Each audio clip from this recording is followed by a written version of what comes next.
ஜெபிக்கலாம். எங்கள் பரிசுத்த தகப்பனே, எங்கள் வல்ல பிதாவே, உடைய அன்பின் பாதத்தில் உடைய கிருபையின் கரத்தில் நாங்கள் ஒருமிக்க நாங்கள் கடந்து வருகிறோம். இன்றைய நாளில் நாங்கள் தியானிக்க போகிற வார்த்தைகளுடாய் தேவனாய் கர்த்தர் எங்களோடு கூட பேசும்படியாக இந்த செய்தியை கேட்க போகிற பிள்ளைகளுக்குள்ள தேவனாய் கர்த்தருடைய மகிமையை வெளிப்படுத்தும்படியாக எங்கள் சர்வ வல்லவனின் மகிமையான காரியங்களை பிள்ளைகளுக்காக பேசும்படியாக நாங்கள் தாழ்த்துக்கிறோம், ஒப்பு கொடுக்கிறோம்.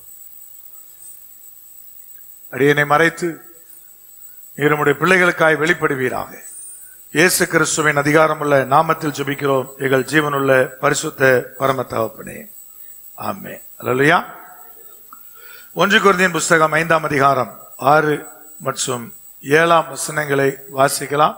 நீங்கள் மேன்மை பாராட்டுகிறது நல்லதல்ல, கொஞ்சம் புளித்தமா பிசைந்தமா முழுவதையும் புளிப்பாக்கும் என்று அறியீர்களா? ஆகையால் நீங்கள் புளிப்பில்லாதவர்களாய் இருக்கிறபடியே புதிதாய் பிசைந்த மாவாய் இருக்கும்படிக்கு பழைய புளித்த மாவை புறம்பே கழித்து போடுங்கள். ஏனெனில் நம்முடைய பஸ்காவாகிய கிறிஸ்து நமக்காக பலியிடப்பட்டிருக்கிறாரே என்று சொல்லப்படுகிற தேவனுடைய வார்த்தை. ஒரு ஆண்டவராய் கர்த்தர் இந்த வார்த்தையை தான் இந்த நாளுடைய தியானத்திற்காய் கொடுத்தார். இது யாருக்காய் கொடுக்கப்படுகிற வார்த்தை? அங்கு சொல்லப்பட்டிருக்கிறது, நீங்கள் புளிப்பில்லாதவர்களாய் இருக்கிறபடியே. புளிப்பில்லாத தேவனுடைய பிள்ளைகளை பார்த்து ஆண்டவராய் கர்த்தர் உரைத்ததான வார்த்தை இது. நீங்கள் புளிப்பில்லாதவர்களாய் இருக்கும்படியே அப்படின்னு அந்த வார்த்தை என்பது அங்கு எழுதப்பட்டிருக்கிறது. அதுக்கு அடுத்த வரியில சொல்றாரு, புதிதாய் பிசைந்த மாவாய் இருக்கும்படிக்கு பழைய புளித்த மாவை புறம்பே கழித்து போடுங்கள் அப்படி எழுதப்பட்டிருக்கிறது. அப்ப புளிப்பில்லாதவர்களாய் இருக்கும்படிக்கு அதே நிலையில தொடரணும்னா புதிதாய் பிசைந்த மாவை போல நம்ம இருந்துகிட்டே இருக்கணும். அதுக்கு என்ன செய்யணும் பிரதர்? பழைய புளித்த மாவினுடைய கிரியைகளை களைந்து போட்டு கொண்டே அகற்றி கொண்டே இருந்தோம்னா புளிப்பில்லாதவர்களா இருக்கலாம். கொரிந்து சபை என்பது கர்த்தருக்குள்ளே வளர்ந்த நல்ல முதிர்ச்சி பெற்ற சபை. அந்த கொரிந்து சபைக்கு தான் பவுல் 12 வரங்களை குறித்தெல்லாம் போதித்தார். அப்ப நீங்க ஒன்றை நன்றாய் புரிந்து கொள்ளணும். மற்ற சபைகளுக்கு கொடுக்கப்படாத போதனை 12 வரங்களை குறித்த போதனை எல்லாம் அந்த சபைக்கு கொடுக்கப்படுதுன்னா அந்த சபை எப்படிப்பட்ட சபையா இருந்திருக்கும்னு கொஞ்சம் யோசிக்கிடுங்க. அல்லது கர்த்தர் அந்த சபையை குறித்து என்னதாக நோக்கம் வைத்திருப்பார் என்பதை யோசித்து பாருங்க. ஒன்று, அந்த சபை ஆவிக்குரிய லெவல்ல பெரிய லெவல்ல இருந்திருக்கணும். அல்லது அந்த சபையை குறித்து தேவனுக்கு பெரிய நோக்கம் இருந்திருக்கணும். கிடைப்பதற்கு அரிய சத்தியத்தை தேவனாகிய கர்த்தர் நமக்கு கொடுக்கிறார்னா என்ன அர்த்தம்னா, நம்மை குறித்து தேவன் ஒரு பெரிய நோக்கம் உள்ளவராக இருக்கிறார் என்பது அதனுடைய அர்த்தம்.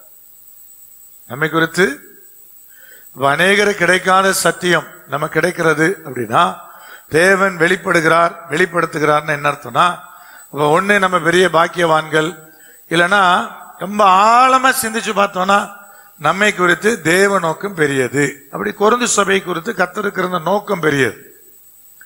அதனால்தான் வரங்களை குறித்து, பரிசுத்தத்தை குறித்து, மரணத்தை வெல்வதை குறித்து எல்லா போதனைகளும் கிட்டத்தட்ட கொரிந்து சபைக்கு தேவனாய் கர்த்தர் கொடுத்து கொண்டே வந்திருக்கிறார். மரணமே உன் கூரெங்கே, பாதாளமே உன் ஜெயம் எங்கே என்று சொல்லப்படுகிற போதனை வரைக்கும் கொரிந்து சபைக்கு கொடுக்கப்பட்ட அறிவுரைகளாக நாம் பார்க்கிறோம். சபைக்குள் இருந்த பிரிவினைகள் அகற்றப்பட, நான் அப்பொல்லோவை சார்ந்தவன், நான் பவுலை சார்ந்தவன் என்றெல்லாம் பிரிந்து கிடந்த மக்களை ஒன்று சேர்க்க, இப்படியெல்லாம் கர்த்தர் அந்த சபைக்கு கொடுக்காத போதனையே இல்லைன்னு சொல்லலாம். அவ்வளவு தூரம் கர்த்தர் அவளோடு பேசினான். அப்படின்னா கர்த்தர் அந்த சபையை குறித்து ஒரு பெரிய நோக்கம் வச்சிருக்கிறான்னு அர்த்தம். அந்த சபைக்கு சொல்லும் போதுதான் சொன்னாரு, நீங்கள் புளிப்பில்லாதவளா இருக்கிறபடினால் அந்த புளிப்பில்லாத தன்மையை காத்துக் கொள்வதற்கு புதிதாய் பிசைந்த மாவி போல உங்களை என்ன பண்ணிக்கிட்டே இருங்க, வச்சுக்கிட்டே இருங்க. பழைய புளிப்புள்ள காரியத்தெல்லாம் அகற்றி கொண்டே இருங்கள் என்று சொல்லப்படுகிறார்.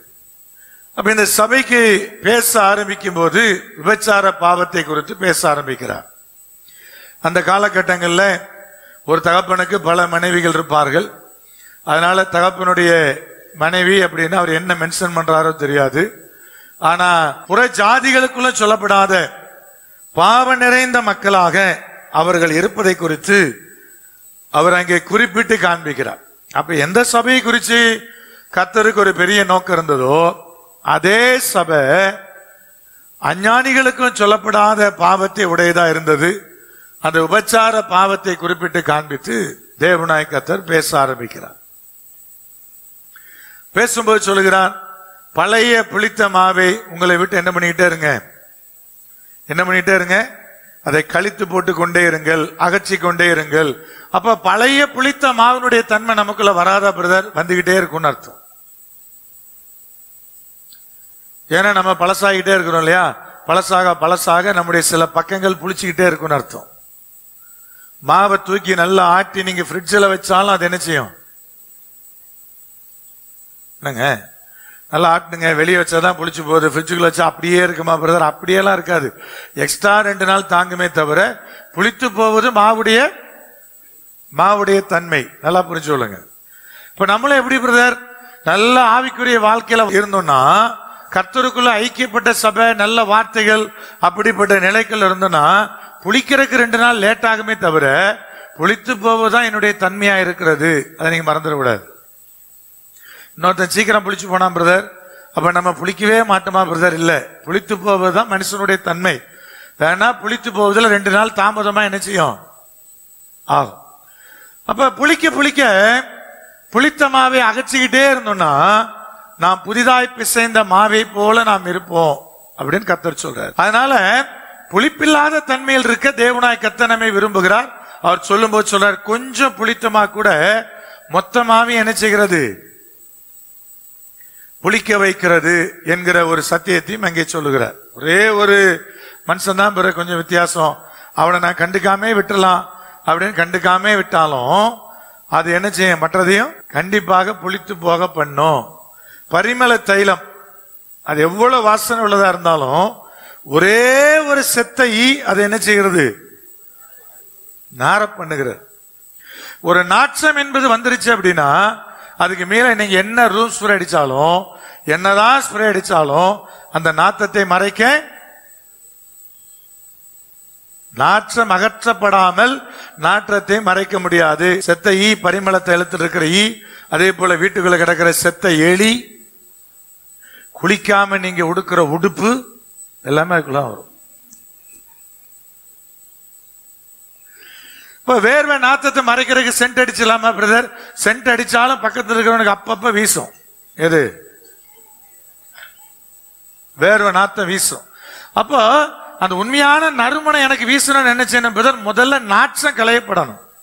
முதல்ல குளிக்க வேண்டியது ரொம்ப அவசியம்.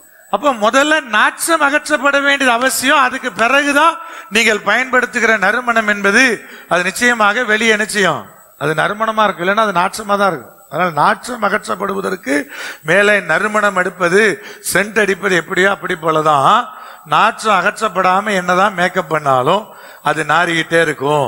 புளித்த மாவானது அகற்றப்படாம கூட இருக்கிற மாவெல்லாம் கெடுமே தவிர அது அகற்றப்படாம விட்டுட்டீங்கன்னா மொத்தமும் புளித்து போகும். இதுதான் ஆண்டவராய் கர்த்தர் சொல்லுகிற சத்தியம். இந்த பகுதியில புளித்த மாவாக சிலவற்றை தேவனாய் கர்த்தர் அடையாளப்படுத்துகிறார்.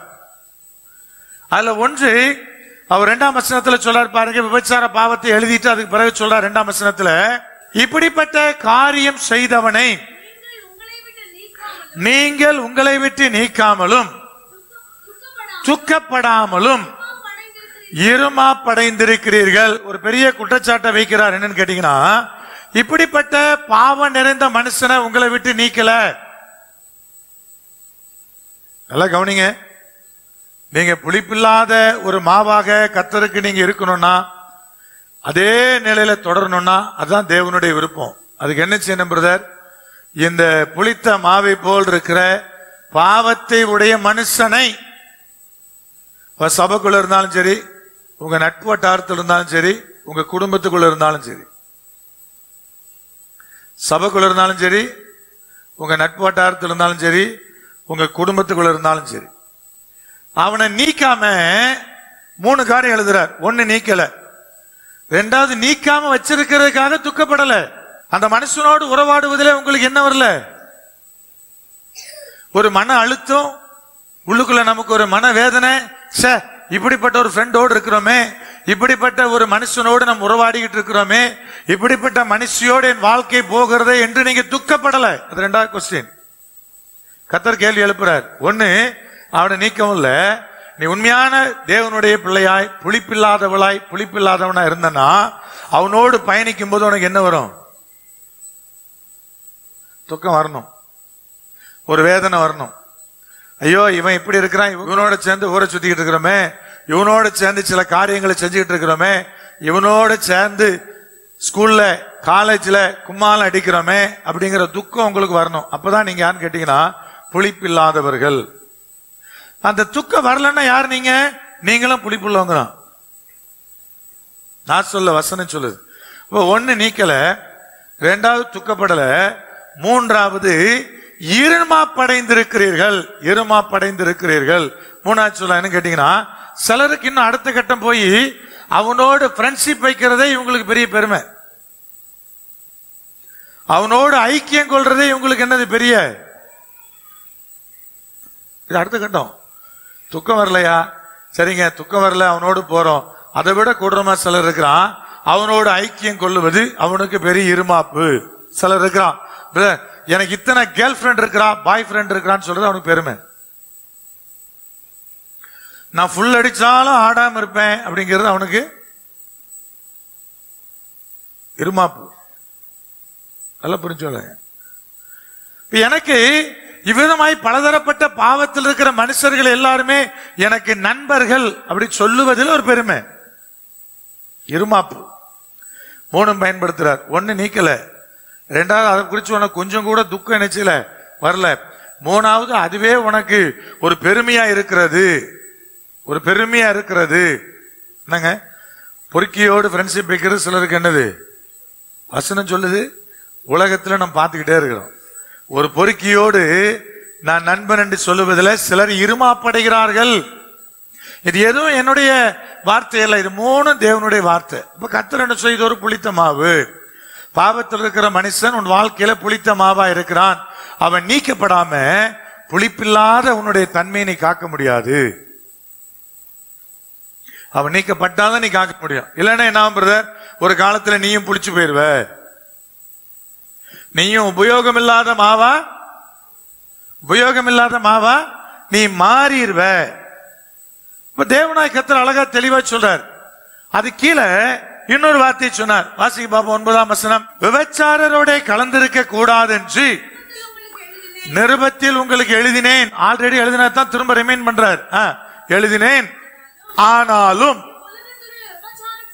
இவ்வுலகத்தில் உள்ள விபச்சாரக்காரர், பொருளாசைக்காரன், கொள்ளைக்காரர், விக்கிரக ஆராதனைக்காரர் இவர்களோடு எவ்வளவு கலந்திருக்க கூடாது என்று நான் எழுதவில்லை. அப்படியானால் நீங்கள் உலகத்தை விட்டு நீங்கி போக வேண்டியதா இருக்கும்.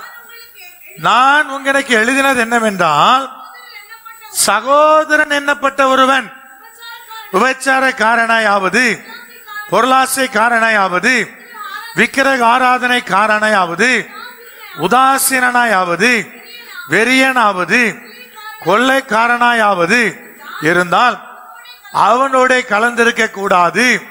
அப்படிப்பட்டவனோடு கூட புசிக்கவும் கூடாது. கர்த்தர் சொல்ல, உலகத்துல எல்லாரும் இருப்பான், ஆனா சபைக்குள்ள எவனும் இருக்கக்கூடாது. விளங்கலையா? உலகத்துல இப்படிப்பட்டவனோடு நீ, அதாவது என்ன சொல்ற, முழுமையா விலகி இருக்க முடியாதுன்னு சொல்றாரு. அதாவது எவ்வளவு வேணும் கலந்திருக்க கூடாது நான் சொல்லல அப்படின்னு என்ன அர்த்தம்னா, இவர்களை விட்டு நீ முழுமையா விலக முடியாது. உலகத்தில் இருக்கிறவன் கொள்ளைக்காரனா இருப்பான், விபச்சாரக்காரனா இருப்பான், எல்லா பாவத்தில் இருக்கிற மனுஷனும் எங்க இருப்பான்? உலகத்தில் இருப்பான். அவனை விட்டு நீ முழுமையா விலக முடியாது. ஒரு இடத்துல வேலை பார்க்குறீங்க, உங்க பாஸ் பெரிய விபச்சாரக்கல்லை அல்லது குடிகாரன் அல்லது வேறு வகையான பாவத்தில் இருக்கிறவன், அவனை விட்டு முழுக்க விலகிட்டீங்கன்னா வேலையை விட்டுட்டு தானே போனோம். பவுல் என்ன சொல்றாரு உங்களுக்கு புரியுதா? எவ்வளவு வேணும் அப்படியா வார்த்தையை பயன்படுத்துறான்னு கேட்டீங்கன்னா, முழுக்க விலக முடியாது, கொஞ்சம் விலகி இருக்கலாம், ஆனா சில தவிர்க்க முடியாது. ஒரு ஹோட்டலுக்கு காலையில் சாப்பிட போறதுக்கு முன்னாடி அவன் பயங்கரமா பூஜை போட்டு வச்சிருக்கிறான். விலக முடியுமா பிரதர்? விலக முடியாது. இதெல்லாம் விட்டுனா உலகத்தை விட்டு நம்ம போயிட வேண்டியிருக்கோம். இவெல்லாம் கலந்துதான் உலகம். ஆனா என்ன சொல்ல தெரியுமா? ஆனா உன் சகோதரன் எண்ணப்பட்ட ஒருவன், உன்னோட ஐக்கியமா இருக்கிற ஒருவன், அவனோட பட்டும் படாம போய்கிட்டே இருக்கிறோம். ஆனா இவன் என்னோட ஃப்ரெண்டு, இவனோட ஒன்னாய் உட்கார்ந்து நினைச்சுவேன், அப்பம் புசிப்பேன், விருந்துண்ணுவேன், ஹோட்டலுக்கு போவேன் அப்படின்னு சொல்லுகிறவன் அப்படி இருப்பானாகில் நீ அவனை விட்டு விலக வேண்டும், உன்னை விட்டு அவனை விலக்க வேண்டும். நான் சொல்ல, பைபிள் சொல்ற சத்தியம். அப்ப என்ன அர்த்தம் பிரதர்? முழுமையா விலக முடியல, ஆனா அதோடு தான் பயணித்துக் கொண்டிருக்கிறோம். ஆனா பல காரியத்தில் அவர்களுக்கு அடிமைப்பட முடியாது. என் எஜமான், நான் சம்பளம் வாங்குற எஜமான் உபச்சார கல்லன், ஆனா அந்த பாவத்துக்கு நான் உடன்பட முடியாது. ஆனா வேலையை விட்டுட்டும் போக முடியாது. ஒரு ஆர்டர் எடுக்கிறோம், ஒரு வேலை செய்யறோம், ஒரு தொழில் பண்றான் ஒருத்தன், எவனெல்லாம் நல்லவனோ அவனுக்கு மாத்திரம் தான் வேலை செய்வேன், அவனுக்கு மேல பரிசுத்தம் என்கிற டேக் ஒட்டி இருக்கணும் அப்படின்னு பார்த்து என்ன செய்ய முடியாது? ஆர்டர் எடுக்க முடியாது, வேலை செய்யவும் முடியாது. அவர் சொல்ல வரதனை கரெக்டா புரிஞ்சுக்கணும். அதுக்கு தான் சொன்னாரு எவ்வளவும் அப்படிங்கிற வார்த்தையை அவர் பயன்படுத்தினார். ஆனா உன் சகோதரன் எண்ணப்பட்டவன். அப்ப புளித்த மாவினுடைய தன்மைகளுடைய மனுஷர்கள் யாரு பிரதர்? இங்க ஒரு பட்டியல் போட்டிருக்குது. விபச்சாரக்காரர் புளித்த மாவை போன்றவர்கள், பொருளாசைக்காரர் புளித்த மாவை போன்றவர், கொள்ளைக்காரர் அடுத்தவனுடைய பணத்தை கொள்ளையடிக்கிறவர்கள், அதை திருடியோ அல்லது லஞ்சம் வாங்கியோ அல்லது ஏதோ ஒரு வகையில அவர்கள் யாரு? கொள்ளைக்காரர். அப்புறம் சொல்றாரு விக்கிரக ஆராதனைக்காரர், பட்டியல் போது. அப்புறம் அடுத்த 11ஆம் வசனத்துல சொல்லும்போது பாருங்க, உதாசீனன். உதாசீனம் பண்ணுவது, உதாசீனம் என்னது? நெக்லெக்ட் பண்றது, சில காரியத்தை நினைச்சிருது, சீரியஸா நினைச்சிருதுல, எடுத்துக்கொள்றதுல. ஒருத்தர் பிரச்சனையோடு வந்து சொன்னான்னா அவனை உதாசீனப்படுத்துவது. அவன் சொல்றது கூட காது நினைச்சிருதுல. அவன் நல்லது சொல்ல வரானா, கெட்டது சொல்ல வரானா, உண்மையாவே ஒரு மனமாற்றம் அவனுக்குள்ள வந்திருக்கிறதா, எதை குறித்தும் செவி கொடுக்க மறுப்பது. அவனை எடுத்த எடுப்பிலேயே அவனை என்ன பண்றது? உதாசீனப்படுத்துவது, ஏளனமாய் பார்ப்பது, தன்னுடைய ஸ்டேட்டஸுக்கு ஒத்து வரல என்று நினைப்பது. அந்த ஸ்டேட்டஸ் சொல்றது நிறைய வந்துடும், சாதி, பணம், அழகு, படிப்பு எல்லாம் வந்துடும். இதெல்லாமே என்ன பிரதர்? புளித்த மாவினுடைய அம்சம். உதாசீனப்படுத்துகிறவன் புளித்த மாவை போன்றவன். அப்புறம் சொல்ல வெறியன். வெறியன் சில காரியத்தில் வெறியுள்ளவர்களா இருப்பார்கள், அநேக காரியத்தில் நார்மலா இருக்க மாட்டான். சில குறிப்பிட்ட காரியத்தில் வெறி பிடிச்ச மாதிரி நினைச்சுமா நிப்பான், அவனுக்கு பேர் தான் வெறியன். அப்புறம் சொல்றாரு கொள்ளைக்காரன். இப்படி பெரிய பட்டியலை போடுறார். இது எல்லாத்திலையும் பாருங்கன்னா பொருளாசையும் சேர்த்தா வருது. அவர்கள் நீக்கப்படாம புளிப்பில்லாத மாவாக நீங்கள் உங்களை காக்க முடியாது. ஆண்டவராய் கர்த்தர் இங்க ஒரு பெரிய பட்டியலை சொல்றார். ஐயா, இவையெல்லாம் உன்னை விட்டு நீக்கப்பட வேண்டியவன், உன்னை விட்டு கழித்து போட வேண்டியவன். இந்த தன்மைகள், இந்த குணாதிசயங்கள் உனக்குள்ள இருந்துச்சுன்னா ஒன்ன நீ கொல்ல முடியாது, சூசைட் பண்ணிட்டு சாவ முடியாது. ஆனா உனக்குள் இருக்கிற அந்த குணாதிசயங்கள் கழித்து போட வேண்டிய குணாதிசயங்களா இருக்கிறது. எதுக்கு பிரதர்? புளிப்பில்லாத மாவாக என்னை நான் தக்க வைத்துக் கொள்ள. இது ரொம்ப அழகா தெளிவா வசனங்கள் நமக்கு போதிக்கிறது. அவனுக்கெல்லாம் பழையன கழிதல்னா என்னன்னு கேட்டீங்கன்னா எல்லாத்தையும் போட்டு கொளுத்துறது. குறிப்பா வாயை கொளுத்துறது. எல்லா வீட்லயும் பாய் எரிப்பான், ஏன்னா எரிக்கிறதுக்கு ஒண்ணும் இல்லைன்னா. நமக்கு அப்படி இல்லை. நமக்கு பழைய துர்க்குணத்தை அழிப்பது. புது மனுஷனா மாறுங்க அப்படின்னு என்ன பிரதர்? வீட்டுல இருக்கிற எல்லாத்தையும் கொளுத்திட வேண்டியதானே. வீடும் பழசா இருக்குன்னு வீட்டையும் கொளுத்திட்டா நல்லா இருக்கும். இப்போ வாழ்க்கை மாறாம, என்னுடைய குணாதிசயங்கள் மாறாம, மற்றதெல்லாம் கொளுத்தி என்ன பிரயோஜனம்? மற்றதெல்லாம் கழித்து போட்டு என்ன பிரயோஜனம்? வீட்டுக்குள்ள நீங்க குப்பையை மாசந்தோறும் கழிக்க ஆரம்பிச்சீங்கன்னா கூட மாசந்தோறும் வண்டி வண்டியா குப்பை வரும். உங்க வீட்டுல வாரந்தோறும் கழிச்சாலும் வரும், வருஷத்துக்கு ஒருக்கா கழிச்சாலும் வரும், ஏகப்பட்டது வருது. அப்போ குப்பை எப்பவுமே சேர்ந்துகிட்டே தான் இருக்கும். வாழ்க்கையிலும் சரி, வீட்டுக்குள்ளயும் சரி, நம்முடைய சொந்த வாழ்க்கையிலும் குப்பை சேர்ந்துகிட்டே தான் இருக்கும். ஆனா அது களையப்பட வேண்டியது மிக மிக முக்கியமானது, மிக மிக அவசியமானது. ஆண்டவராய் கர்த்தர் அழகா தெளிவா சொல்ல, இதெல்லாம் அந்த அகற்றப்பட வேண்டிய புளித்த மாவாக தேவனாய் கர்த்தர் காண்பிக்கிறார். உலகத்துல எல்லாம் இருப்பான், அவங்ககிட்ட நீ கடந்து போகும்போது அவன் எல்லாம் கடந்தான் போகணும், அவனுக்கு ஒரு ஹாய் பாய் சொல்லிதான் ஆகணும். ஆனா யாரோடு ஐக்கியமா இருக்கிறா என்பதை நீ முன்குறித்துக்கொள். அதுல விபச்சாரக்காரன் தான் விளக்கிரு, கொள்ளைக்காரன் இருந்தா என்ன பண்ணிரு, விளக்கிரு. கொள்ளைக்காரன் நிச்சயமா உன்னையும் ஒரு நாள் கொள்ளையடிப்பான், ஏமாற்றுகிறவன் உன்னையும் ஒரு நாள். அது அவனுடைய கேரக்டர். அது எப்படி உனக்கு மட்டும் நல்லவனா இருப்பான், அடுத்தவனுக்கு எல்லாம் எப்படி கெட்டவனா இருப்பான்? அப்படி ஒரு மனுஷன் உலகத்துல வாழவே முடியாது. உலகத்துல எல்லாருக்கும் அவன் கெட்டவனா, உனக்கும் அவன் கெட்டவன் தான். ஒரு நாள் அவன் மூலமாய் அவன் கெட்டவன் என்பதை அறிந்து நீ அழ வேண்டிய காலம் வரும். இதை நீங்க நல்லா புரிஞ்சுக்கொள்ளணும், நன்றாக அறிந்து கொள்ளணும். இப்ப அதான் அவனுடைய கேரக்டர். காலையில் நான் என் மனைவி பேசிக்கிட்டு இருந்தோம். டக்கு டக்கு டக்குன்னு பேசுறவங்க யாரும் பாத்தீங்கன்னா அடுத்தவனுக்கு தீமை உண்டாக பேசுறது இல்லை அப்படின்னு. சில பாத்தீங்கன்னா டக்கு டக்குன்னு பேசுவாங்க, கோவம் வந்தா கோவத்தை வெளிப்படுத்துவாங்க.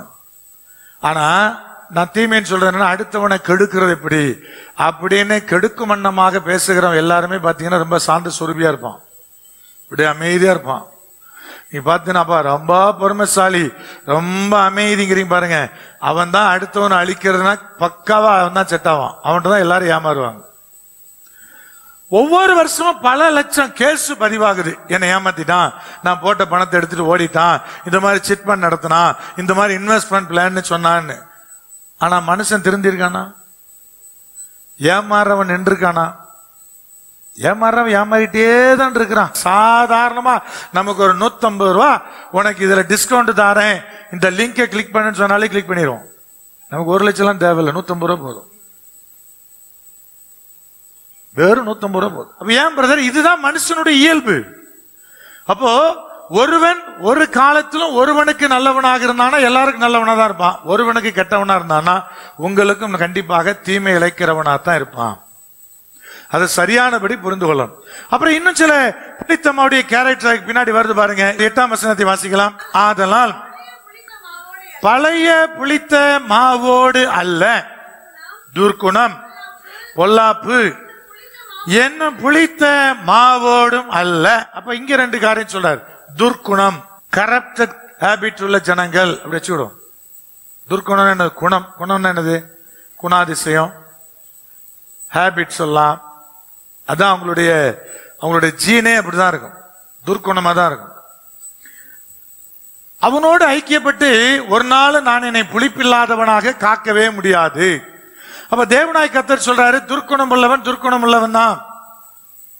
அவனை விட்டு நீ என்ன பண்ணிக்க, உன்னை விளக்கி உன்னை காத்துக்கொள். தேவனாய் கர்த்தர் அழகா சொல்ல, துர்க்குணம் உள்ளவன் நீ என்ன செய்யாத, சகவாசம் வைக்காத. ஒரு பழமொழி சொல்லுவாங்க, நாய் சகவாசம் சேலையை கிழிக்கும். நல்ல நாயா கெட்ட நாயா அதெல்லாம் முக்கியம் இல்லை, நாய் கூட நீ தொடர்பு இருந்தா அது உன் வீட்டு நாயா இருந்தாலும் உன் சேலை கிளியும் அர்த்தம். இப்ப பன்றியை குளிப்பாட்டி நடு வீட்டுல வச்சாலும் அது எங்கதான் போகும்னு சொல்லுவாங்க, எங்கதான் போகும், அது சாக்கடைக்கு தான் போகும். ஏன்னா அது அவருடைய துர்க்குணமா இருக்கிறது. பேசிக் கேரக்டர் ஒன்று இருக்குது, அது கர்த்தரை தவிர ஒரு மனுஷனாலும் அந்த கேரக்டரை மாற்றவே முடியாது. அதாவது அவன் ரட்சிக்கப்படாம மாறவே மாட்டான். அந்த பேசிக் கேரக்டர் சரியில்லைன்னு வைங்களேன், அவன் வாழ்நாள் முழுவதும் பாவத்தினுடைய காரியத்தில் அழிஞ்சுக்கிட்டே இருப்பான்.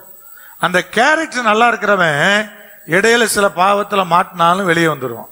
நீங்க வேணா எக்ஸாம்பிளுக்கு உங்களை சார்ந்தவங்க, உங்க நட்பு வட்டாரங்கள் அப்படியே பாத்தீங்கன்னா, ஒரு மனுஷன் பாவத்திலிருந்து வெளியே வரான என்ன அர்த்தம்னா, அவனுக்கு பேசிக்கா நல்லவன் தான், பட் ஆனா அந்த பாவத்தில் என்ன பண்ணிட்டு இருந்தான்னு அர்த்தம், மாட்டிட்டு இருந்தான்னு அர்த்தம்.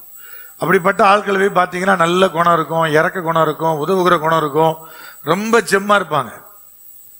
ஆனா இடையில திடீர்னு ஒரு பாவம் மாட்டிக்கிச்சு. ஆனா ஒரு காலகட்டத்தில் மறுபடியும் அது விளக்கப்படும், அவங்க நல்ல காரியத்தை நோக்கி வருவாங்க. ஆனா துர்க்குணம் அப்படி அல்ல, அவன் நல்லவனா நடிக்கத்தான் முடியுமே தவிர அவன் நல்லவனா இருக்கவே முடியாது. அப்ப எப்ப மாறுவான் பிரதர், அது முழுமையான ரட்சிப்பின் அனுபவத்துக்கு வந்தா மாறுவான். எப்பவுமே பண்ணிய ஆடா மாத்தணும்னா கத்தட்ட மாத்திரம் தான் முடியும். மற்றதெல்லாம் குளிப்பாட்டி ட்ரெஸ் போட்டு வேணா அழகான பன்றியை காமிக்கலாமே தவிர பன்றி ஆடாக என்ன செய்ய முடியாது, மாற்ற முடியவே முடியாது. நீங்க நல்லா புரிஞ்சுக்கொள்ளுங்க, அது யாரால மாற்ற முடியும், கர்த்தர் தான் அதை என்ன செய்ய முடியும், மாற்ற முடியும். இப்ப துர்க்குணம் உள்ளவர்களும் என்னுடைய துர்க்குணமும் அகற்றப்பட வேண்டிய, கழிந்து போட வேண்டிய குணங்களா இருக்கிறது. அதனால தான் நான் புளிப்பில்லாத மாவாக என்னை காக்க முடியும். அப்புறம் சொல்றாரு பொல்லாப்பு, துர்க்குணம் பொல்லாப்பு. பொல்லாப்பு என்பது என்னன்னா, அது என்னை சார்ந்ததுல மற்றவர்களோடு தொடர்புடைய காரியத்தில் வர்றதுக்கு பேர் தான் பொல்லாப்பு. துர்க்குணம்னா என்னை சார்ந்தது, என்னோட கேரக்டர் அப்படி வச்சுக்கிடுங்க. பொல்லாப்புனா என்ன பிரதர்? அது என்னுடையதல்ல. நான் அடுத்தவனை எப்படி ஏமாத்துறேன், அடுத்தவனை எப்படி வஞ்சிக்கிறேன், வார்த்தையினால எப்படி வஞ்சிக்கிறேன், அல்லது அவனுடைய சொத்துக்களை நான் எப்படி வஞ்சிக்கிறேன், அவங்ககிட்ட இருக்கிற பணத்தை எப்படி ஆட்டையை போடுறேன், எப்படி அவனை கொண்டு போய் சூரிட்டி கையெழுத்து போட வச்சு மாட்ட வைக்கிறேன். இப்படி நிறைய காரியம் இருக்குது. என் மகன் சொல்ல, ஏப்பா உன் வாழ்நாள் முழுக்க ஒன்று மனசுல வச்சுக்க, கடனே வாங்கக்கூடாதுன்னு நினைச்சு வாழு. ரெண்டாவது, எவனுக்கும் சூரிட்டி கையெழுத்து போட்டுறாரு. அவனுக்கு அந்த சூரிட்டினா என்னன்னு தெரியாது. நான் சரிப்பாம்மா.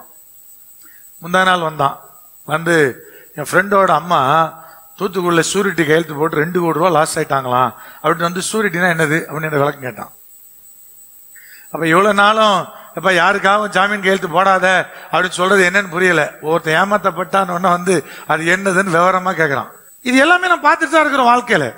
பொல்லாப்பு என்பது அடுத்தவனோடு தொடர்புடையது, மற்றவர்களோடு தொடர்புடைய என்னுடைய கேரக்டர். துர்க்குணம் என்பது என்னோடு சம்பந்தப்பட்டது. அப்ப துர்க்குணம் களையப்பட வேண்டியது. அடுத்தவர்களோடு சம்பந்தப்பட்டிருக்கிற கபடு, வஞ்சகம், இதெல்லாம் எந்த லிஸ்ட்ல வரும்? இந்த பொல்லாப்பு லிஸ்ட்ல வரும். அடுத்தவன் மேல படுற பொறாமை நிமித்தமா அவனுக்கு தீங்கிழைக்க முற்படுவது, இதெல்லாம் நிறைய இருக்கு. இதெல்லாம் சிலருடைய உண்மையான கேரக்டர். அவர்களை விட்டு விலகிரு. அவன் என்னால உனக்கு பொல்லாப்பு தான் செய்வான். அவனுக்கு பொல்லாப்பு செய்தவன் சீக்கிரத்தில் உனக்கும் பொல்லாப்பை செய்ய போறான்னு அர்த்தம். அடுத்தவருடைய பிரச்சனையை ஒருவேளை உங்ககிட்ட வந்து ஷேர் பண்றவங்க உங்க பிரச்சனையை மற்றவர்கிட்ட ஷேர் பண்ணுவாங்கன்னு அர்த்தம். அது அவங்களுடைய கேரக்டர். அப்ப நன்றாய் நீங்கள் புரிந்து கொள்ளணும். சில நேரம் சில சிக்னஸ், சில காரியங்கள்லாம் எனக்கு ஜெபக்குறிப்பாய் கொடுக்கப்படும் போது நான் அதை சபைக்கு தெரிவிக்கிறது இல்லை. நாங்க ஜெபம் பண்ணுவோம். அவங்களா பிரதர் பிரேயர் குரூப்ல போடுங்க, சர்ச் குரூப்ல போடுங்க, நாங்கன்னா ஜெபத்துக்கு போடுவோம். அப்ப இதெல்லாம் நம்ம கற்றுக்க வேண்டிய நிறைய காரியம் இருக்கு. அப்ப பொல்லாப்பு. அப்புறம் கீழே அடுத்து சொல்ல பாருங்க, துப்புரவு, உண்மை என்னும் புளிப்பில்லாத அப்பத்தோட பண்டிகையை ஆசரிக்க கடவோ. அப்ப புளிப்பில்லாத தன்மை என்ன பிரதர்? துப்புரவு. துப்புரவுனா என்னது? என்னது? கிளீனிங், தூய்மைப்படுத்துதல். உங்க வீட்டை 5 நிமிஷத்துக்கு ஒருக்கா பெருக்கினாலும் குப்பை வரும். ஒரு ரவுண்டு பெருக்கிட்டு போயிட்டு கேப்பே விடாம செகண்ட் நீங்க பெருக்கினாலும் குப்பை வரும். அப்ப துப்புரவு என்பது ஒவ்வொரு நொடியும் நான் என்னை துப்புரவு பண்ண என்கிட்ட இருக்கிற அழுக்கு என்பது என்ன பண்ணிக்கிட்டே தான் இருக்கும், வெளியே வந்துகிட்டே தான் இருக்கும். ஒரு வீட்டில் உண்மையில் நடந்துச்சு. ஒரு வீட்டுக்கு போறேன், மாமியார் என்கிட்ட சொல்றாங்க, மருமக அப்பதான் வீடை பெருக்கிட்டு இருந்தாங்க. மாமியார் சொன்னாங்க, பிரதர் இப்பதானே பெருக்கிட்டு போறா, இப்ப நான் பெருக்கிறேன் பாருங்க, எவ்வளவு குப்பை வருது பாருங்க. அவங்க பெருக்குனாங்க. நான் சொன்னேன், சிஸ்டர் கொஞ்சம் வெயிட் பண்ணுங்க, இப்ப நான் பெருக்கிறேன். மருமகா ஒழுங்கா பெருக்கல, நீங்க பெருக்கணும், குப்பை வந்துச்சு. இப்ப நீங்க பெருக்கிட்டீங்களே, இப்ப நான் பெருக்கிறேன், குப்பை வருதா இல்லையா பாத்துருவோம். அந்த முகம் அப்படியே மாறிச்சு. எத்தனை தடவை எத்தனை பேர் பெருக்கினாலும் என்ன வரும்? குப்பை என்பது என்ன கண்டிப்பா வரும். இப்ப துப்புரவு என்பது அதை குறிக்கக்கூடிய ஒன்றா இருக்கிறது. நான் தொலைந்து போனதை, நான் தொலைச்சதை எப்படி தேடுறது பிரதர்? துப்புரவு பண்ணி தான் தேட முடியும். வெள்ளிக்காசை தொலைச்சவ என்ன பண்ணா? விளக்க கொளுத்தி வீட்டை முழுவதும் பெருக்கி என்ன பண்ணா? தேடினால் என்று ஊமையில சொல்லப்பட்டிருக்கிறது. அப்ப விளக்கும் கொளுத்தப்படணும், துப்புரவும் செய்யப்படணும். விளக்குனா என்ன பிரதர்? வேத வசனம் தான் விளக்கு. நீதிமொழிகள் புத்தகத்துல பார்க்கிறோம். அப்ப நான் என்னை துப்புரவு எப்படி பண்றது பிரதர்? வசனத்தினுடைய வெளிச்சத்துல நீ பெருக்க பெருக்க பெருக்க உனக்குள்ளே காணப்படுகிற அழுக்குகளை கண்டுபிடிப்பாய். பிரகாசமான வெளிச்சமாகி இயேசு கிட்ட வர வர வர உங்ககிட்ட இருக்கிற அழுக்கெல்லாம் என்ன செய்யும்? வெளியே தெரிந்து கொண்டே இருக்கும். உங்ககிட்ட இருக்கிற குறைகள்லாம் வெளிப்பட்டுக்கிட்டே இருக்கும். இயேசு கிறிஸ்து எவ்வளவு அதிகமாய் நெருக்கமாய் வருகிறாயோ அவ்வளவு அதிகமாய் குறைகளை காண்பாய். அப்படியே இந்த தரையை பார்த்தீங்கன்னா பளபளன்னு தெரியும். கொஞ்சம் அப்படியே உற்று நோக்கினீங்கன்னா அதுல இருக்கிற ஏராளமான ஸ்கிராட்ச் தெரியும்.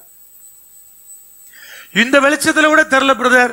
உங்க மொபைல் போன் இருக்கிற டார்ச் அடிச்சு பாருங்க, எத்தனை அதுல இருக்கிற கோடுகள் தெரியுதுன்னு பாருங்க. அப்ப குறைகள் எப்ப வெளியே தெரியும் பிரதர்? வெளிச்சத்துக்கிட்ட வரும்போதுதான் தெரியும். வெளிச்சம் என்ன பிரதர்? கிறிஸ்து எனக்கு ஒளியா இருக்கிறார், வேதம் எனக்கு வெளிச்சமா இருக்கிறது. அப்ப நான் கொளுத்த வேண்டிய விளக்கு என்ன பிரதர்? வேத வசனத்துக்கு அடியில என்னை வைத்துக் கொண்டு நான் என்னை துப்புரவு செய்ய செய்ய செய்ய செய்ய அழுக்குகளை கண்டுபிடிப்பீர்கள். ஒரு தம்பி எனக்கு கோயம்புத்தூர்ல பல வருஷத்துக்கு முன்னாடி என்கிட்ட சொன்னா, என்கிட்ட என்ன குறை இருக்குன்னு சொல்லி சொல்லி சொல்லி சொல்லி ஜெபிக்கிறேன். நல்லா 2 நாளா சோமனி முடிச்சிட்டேன். நான் சொன்னேன், சரி தம்பி இப்போ ஒரு புக் எடு, ஒரு நோட் எடு, உங்ககிட்ட என்னெல்லாம் குறை இருக்குது, ஆயுதில இருந்து என்னெல்லாம் பாவம் இருக்குதுன்னு உட்காந்து ஒன்னொன்னா எழுது. எழுதிக்கிட்டே வா அப்படின்னு. ஒரு வாரம் கழிச்சு போன் பண்ணா அந்த ஒரு குயர் நோட்டே முடிஞ்சிட்டு இன்னும் போயிட்டு இருக்குன்னா. ஆனா ஒவ்வொரு காலகட்டத்திலும் அவன் எனக்கு தொடர்பு கொண்டு என்கிட்ட சில காரியத்தை பேசும்போதெல்லாம் பார்த்தீங்கன்னா என் வாழ்க்கையில நடந்ததா இருக்கும். அந்த அளவு துப்புரவு என்பது தேவனை எனக்கு மிக சமீபமாய் கொண்டு வருகிறது. ஒரு சமயம் போன் பண்ணி சொன்னா, இந்த மாதிரி உங்க சர்ச்சு முழுவதும் அது அப்படியே உழுது போட்டிருக்குது, அந்த நிலமாய் உழுது போட்டிருக்குது. நம்ம இந்த பிரேயர்கள் திறக்கும் போது வந்துட்டு போனான் கோயம்புத்தூர்ல இருந்து. இது முழுவதும் உழுது போட்டிருக்கிறது, அதுல ஒரு விதை ஒன்றை நீ நடுவதை நான் பார்க்கிறேன் அப்படின்னா. ஒரு சண்டே மார்னிங் நான் கண்ணீரோடு இருக்கிறேன். அவங்ககிட்ட சொன்னேன், அது என்னன்னு எனக்கு தெரியும், நான் ஆராதனை முடிச்சுட்டு உன்ட்ட கூடுறேன்னு. ஏன்னா அன்று காலையில தான் நாங்க எங்களுடைய 2வது மகனை கற்பத்திலேயே பறி கொடுத்திருந்தோம். சபை துவங்கின புதுசு. அப்ப எனக்கு நன்றாய் புரிந்தது, அது ஒரு விதையாக தேவனாய் கர்த்தர் எடுத்துக்கொண்டார்னு சொல்லி. இப்ப காலையில சம்பவம் நடக்குது. அன்னைக்கு நான் உங்களுக்கு என்ன பண்ணோம், பிரசங்கம் பண்ணோம். அன்னைக்கு நான் நிக்கணும் ஆராதனையில. அவன் என்கிட்ட போன் பண்ணி சொல்றான், அப்ப கர்த்தர் என்ன நினைக்கிறாரு, ஐயா இது என்னுடைய தீர்மானத்தின்படியான ஒன்று என்பது தேவன் எனக்கு என்ன செய்றாரு, எனக்கு உணர்த்துகிறார். போன வாரம் திடீர்னு ஒரு நாள் இரவு பயங்கர மூச்சு திணறல். அடுத்த நாள் காலையில் எனக்கு போன் பண்ணான். போன் பண்ணி சொன்னா, இந்த மாதிரி ஏன்னே தெரியல, நான் ஜெபிக்க உக்காந்தேன், நீ எதுக்கும் ஜெபம் பண்ணாத, நீ அவனுக்கு மாத்திரம் ஜெபம் பண்ணு, அவன் குடும்பத்துக்கு மாத்திரம் ஜெபம் பண்ணுன்னு கர்த்தர் சொன்னாரு. இன்னைக்கு 1.5 மணி நேரம் உனக்காக தான் ஜெபம் பண்ணியிருக்கிறேன் அப்படின்னு சொல்லி போன் பண்ணான். என்னுடைய பழைய நண்பர் தான், உறவினர் தான். நல்லா புரிஞ்சுக்கொள்ளுங்க. அவன் வாழ்க்கையில் நடந்ததான். கொயர் கணக்கில் நோட்டு மாறிக்கிட்டே இருக்குது, குறைகள் எழுதிக்கிட்டே இருக்கிறேன். நல்லா புரிஞ்சுக்கொள். துப்புரவு என்பது தேவனை எனக்கு சமீபமாய் கொண்டு வரும், தேவன் என்னோடு பேசுகிற பாத்திரமாய் தேவனாய் கர்த்தர் என்னை வைத்திருப்பார். அப்ப தேவன் அவனோடு பேசுகிறாரே, அவன் என்கிட்ட எப்ப தொடர்பு கொண்டாலும், இதே மாதிரி இன்னும் 3-4 தருணங்களை சொல்லலாம், எப்ப தொடர்பு கொண்டாலும் கர்த்தர் என்கிட்ட இடைப்பட்ட ஒரு காரியமா தான் இருக்கும். அப்ப எப்படி நடக்குது பிரதர்? துப்புரவு தேவனை என் சமீபத்திலே கொண்டு வருகிறது. அதுதான் புளிப்பில்லாத அப்பமாக என்ன செய்கிறது, காப்பாற்றுகிறது. அப்போ உங்களை துப்புரவு பண்ணிக்கிட்டே இருங்க. யாருடைய வெளிச்சத்தின் அடிப்படையில்? கிறிஸ்துவாகிய அந்த வெளிச்சத்தின் அடிப்படையில், வேதமாகிய வெளிச்சத்தின் அடிப்படையில் நீங்கள் அடையாளம் கொண்டு உங்களை துப்புரவு செய்ய செய்ய செய்ய நீங்கள் தேவனோடு நெருக்கமாய் மாறுவீர்கள். அதை விட பெரிய ஆசீர்வாதம் ஒண்ணும் இல்லை. அது உங்களை நடப்பதை முன்கூட்டியே உணர்த்தும். உங்கள்கிட்ட பேசாட்டியும் வரக்கூடிய ஆபத்திலிருந்து கர்த்தர் உங்களை விலக்கி என்ன செய்வாரு, அவர் கரம் பிடித்து கூட்டிட்டு போவாரு. எல்லாம் நடக்கும், எல்லாம் நடக்கும். இது தேவன் நமக்கு கொடுக்கிற மிக மிக மிக மிக பெரிய பாக்கியம். தேவனாய் கர்த்தர் அதான் சொல்ல துப்புரவு. அப்புறம் என்ன நினைச்சோனாரு, உண்மை. உண்மை உண்மை என்பது புளிப்பில்லாத அப்பமாக தேவனாய் கர்த்தராலே அடையாளம் காண்பிக்கப்படுகிறது. உண்மை. பொய்னாவு தேவனுக்கு அருவருப்பானது. உண்மையை நான் பேச வேண்டும் என்று தேவன் விரும்புகிறார். உண்மைதான் நம்மளையும் வாழ வைக்கும், மற்றவர்களையும் வாழ வைக்கும். பொய் என்னைக்குமே மற்றவர்களையும் சேர்த்து அழிக்கும், உங்களையும் அழிக்கும், மற்றவர்களையும் சேர்த்து அழிக்கும். அப்ப ஆண்டு சொல்றார் உண்மை. உண்மை வாழ்க்கையில கர்த்தர் எதிர்பார்க்கிறார். உண்மை இல்லாம வாழ்க்கையில ஒரு நாளும் ஆசீர்வாதத்தை பார்க்க முடியாது, ஒரு நாள் ஆசீர்வாதத்தை பார்க்க முடியாது. கர்த்தர் எதிர்பார்ப்ப நம்மகிட்ட உண்மை. உண்மை புளிப்பில்லாத மாவை போன்றது. 2 தான் இந்த பகுதியில் புளிப்பில்லாத மாவுன்னு சொல்றாரு. ஒன்னு துப்புரவு, இன்னொன்னு என்னது, உண்மை. உண்மைக்கு அவ்வளவு வேல்யூ உண்டு. எப்பவுமே யாருகிட்டயும் உண்மையா இருங்க. உண்மை துவக்க காலத்தில் அங்கீகரிக்கப்படலனாலும் அல்லது காலதாமதமாய் அங்கீகரிக்கப்பட்டாலும் அதுக்கு ஒரு பெரிய வேல்யூ இருக்கு. உண்மை. நாங்க உடுமலைப்பேட்டையில தொழில் செய்து கொண்டு வந்த காலத்துல என் கடையில் ஒரு தம்பி இருந்தான், பேர் கணேசன். பரப்பாடி பக்கத்துல, திருநெல்வேலி மாவட்டம் பரப்பாடி பக்கத்துல பாகனேரிங்கிற ஊர். ஒரு நாள் கூட ஒரு சாக்லேட் கூட எடுத்தா வாயில போட்டு நாங்க பார்த்ததே இல்லை. அதுக்கு பிறகு சென்னையில தொழில் பண்ணும்போது அங்கேயும் வந்து 2 வருஷம் இருந்தான். பிறகு சொன்னா, அண்ணே சொந்தமா தொழில் பண்ண போறேன் அப்படின்னு சொல்லி திருச்சியில போய் தொழில் தொடங்கினான். பிரஜாதி மகன் தான், கிறிஸ்தவெல்லாம் இல்லை. ஆனா எங்கிட்ட இருக்கும்போது அவ்வளவு உண்மை. நாங்க பார்த்த வேலைக்காரில் மிக மிக உண்மையானவன் அவன் தான், அல்லது ஒரே ஒரு உண்மையானவன் அவன் கூட சொல்லலாம். அப்படிப்பட்ட ரொம்ப உண்மையானவன். ஒரு சின்ன காரியத்தோட தப்பாக்க முடியாது. நாங்க உடல்பேட்டில் வச்சுக்கும்போது தனியா அவனுக்குன்னு ஒரு தொழிலை அவனே நடத்திட்டு இருந்தான். நாங்க யாரும் போக மாட்டோம், பணத்தை மட்டும் தான் எட்டு வருவோம். அப்படிலாம் பண்ணிட்டு இருந்தான். ரொம்ப உண்மையானவன். ரொம்ப வருஷம் கழிச்சு மேடவாக்கத்தில் ஒரு இளநீ கடையில் இளநீ சாப்பிட்டேன். அவர் இளநீ வெட்டுறது பார்த்தோன்னா, அண்ணே உங்களுக்கு எந்த ஊர்னா? என்ன, திருநெல்வேலினாரு. திருநெல்வேலி பக்கத்துல அப்படின்னே. நாங்குநேரினாரு. நாங்குநேரி பக்கத்துல அப்படின்னே. பரப்பாடினாரு. பரப்பாடி பக்கத்துல என்ன? பாகநேரினாரு. உடனே டக்குன்னு கேட்டேன், பாகநேரில கணேசன் ஒருத்தன் உண்டுல்ல, திருச்சியில கடை வச்சிருக்கானே, அவனை பத்தி உங்களுக்கு தெரியுமா அப்படின்னு. ஒன்னு அவர் சொன்னாரு, எங்க ஊர்ல பாதி சுத்தி போய் அவனுதான், அவ்வளோ பணம், ஊரெல்லாம் விலைக்கு வாங்கிட்டான் அப்படின்னாரு. உண்மையில எனக்கு அவ்வளவு மகிழ்ச்சியா இருந்தது. உண்மைக்கு எங்கனாலும் அங்கீகாரம் உண்டு. பொய் பேச வேண்டிய அவசியமே இல்லை. உண்மையாய் வாழ்வதைத்தான் தேவனாய் கர்த்தர் எதிர்பார்க்கிறார். வாழ்க்கையில நீங்க சின்ன பிள்ளைகளா இருந்தாலும் சரி, ஸ்கூல் படிக்கிறோ, காலேஜ் படிக்கிறோ, பெரிய ஆளோ, தொழில் பண்றீங்களோ என்னமோ, பொய் என்பது நம்முடைய வாழ்வில் ஆசீர்வாத இழப்புக்கு நிச்சயமா காரணமா இருக்கும். மறைக்க வேண்டிய அவசியம் இல்லை. எதையும் மறைக்க முடியாது. எல்லாம் ஒரு நாள் வெளியரங்கமா நிச்சயம் வெளியே வரும். அதனால உண்மையாய் வாழ்வதைத்தான் கர்த்தர் விரும்புறார். இதுவரைக்கும் நான் ஆசீர்வாதமா இருக்கிறதுக்கு மிக முக்கியமான காரணத்துல ஒண்ணு உண்மை, ஒண்ணு கீழ்ப்படுதல், இன்னொன்னு உண்மை. கர்த்தருடைய காரியத்துல, ஊழியத்தினுடைய காரியத்துல, காணிக்கை காரியத்துல என் உண்மை தேவனாய் கர்த்தராலே கனப்படுத்தப்படுகிறது. என்னை சார்ந்த எல்லாருக்கும் தெரியும். ஆண்டவர் கர்த்தர் எங்களை ஆசீர்வதிக்கிறார். உண்மை நிச்சயமாய் ஒரு வேல்யூ உள்ளது. ஒரு இடத்துல நீங்க வேலை பார்க்கறீங்கன்னா உண்மையா உழைச்சு பாருங்க. 8 மணி வரை உழைக்க சொன்னாங்கன்னா 10 மணி வரை உழைச்சு பாருங்க. உங்களுக்கு துவக்கத்துல தோணும் அதனால என்ன பிரயோஜனம் இல்ல, நிச்சயமா அதுக்கு ஒரு பலன் உண்டு.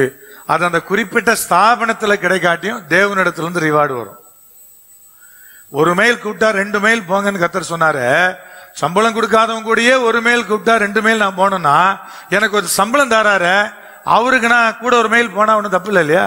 கர்த்தர் என்ன சொன்னாரு, சம்பளமே இல்லாத ஒருத்தன் கூட்டா கூட 1 மைல் கூட்டா 2 மைல் போப்பானாரு. அப்ப இன்னொருத்தன் சம்பளம் கொடுத்தானே வேலை செய்ய சொல்றான். ஏன் வெறுப்பு காமிக்கணும்? எதற்காக? ஐயோ இவ்வளவு கஷ்டமா இருக்கு, டைம் ஆயிடுச்சு, நான் ஏன் சொல்லணும்? அவன் சம்பளம் வேற தரான். உண்மையா உழைப்புமே, கூட 1 மணி நேரம் உழைப்புமே என்ன ஆயிரப்போகுது? வசனத்தின்படி அந்த மனுஷன் உங்களுக்கு ரிவார்டு தரலனாலும் தேவன் உங்களுக்கு ரிவார்டு தருவார். அப்ப புளிப்பில்லாத குணத்துல மிக முக்கியமானது உண்மை, உண்மை, உண்மை. எல்லார்கிட்டையும் உண்மையா இருங்க. மனைவி கிட்ட, கணவர்கிட்ட மிக மிக உண்மையா இருங்க. போய் சொல்லாதீங்க, மாத்தி மாத்தி என்ன செய்யாதீங்க, பேசாதீங்க. இல்ல பிரதர், உண்மை தெரிஞ்சா பிரச்சனை வரும். பிரச்சனை வந்தாலும் பரவாயில்ல, உண்மையை சொல்லு. நான் அப்படிதான் சொல்லுவேன். பிரச்சனை வந்தா என்ன, வந்துட்டு போட்டு, இதுவரை பார்க்காத பிரச்சனையா, இதுலயும் உண்மையை சொல்லிட்டு திட்டு வாங்கிட்டு போ. என்ன இப்போ கணவனா இருக்கட்டு, மனைவியா இருக்கட்டு, நாளைக்கு இன்னொருத்தர் சொல்லி அது ஒரு திருட்டுத்தனமா கேள்விப்பட வேண்டிய அவசியம் இல்லை இல்லையா? இன்னொருத்தர் சொல்லாமலா போறாங்க? கண்டிப்பா ஒரு நாள் என்ன செய்யும், அது வெளிவரத்தான் போகுது. அப்ப ஆண்டவராய் கர்த்தர் அழகா தெளிவா சொல்றார், உண்மையா இருங்க, கர்த்தரட்டி உண்மையா இருங்க, மற்றவங்கட்டி உண்மையா இருங்க. தானியேலுடைய உண்மை கனப்படுத்தப்பட்ட சிங்கத்தின் கபியில அவன் தூக்கி போடப்பட்ட போது காலையில ராஜா பதறடிச்சு ஓடி வரார். என்னாச்சு என்னாச்சு என்னாச்சு? கர்த்தர் உன்னை காக்க வல்லவரா இருந்தாரா? அவன் சொல்றான், ராஜா உமக்கு முன்னாடி நீதி கேடு செய்யல, நான் தேவனுக்கு முன்புதான் என்ன செய்யல, நீதி கேடு நான் செய்யல. அப்ப தேவனுக்கு முன்புதான் உண்மையா இருக்கிறான், ராஜாவுக்கு முன்புதான் என்ன செய்யறான், உண்மையா இருக்கிறான். ஒரு நண்பர் என்கிட்ட கேட்டாரு, பிரதர் இந்த நீங்க டாக்ஸ் எல்லாம் எப்படி பண்றீங்க அப்படின்னாரு. அப்ப நான் சொன்ன, டாக்ஸ் எல்லாம் 100% நான் கட்டிடுறேன் அப்படின்னு.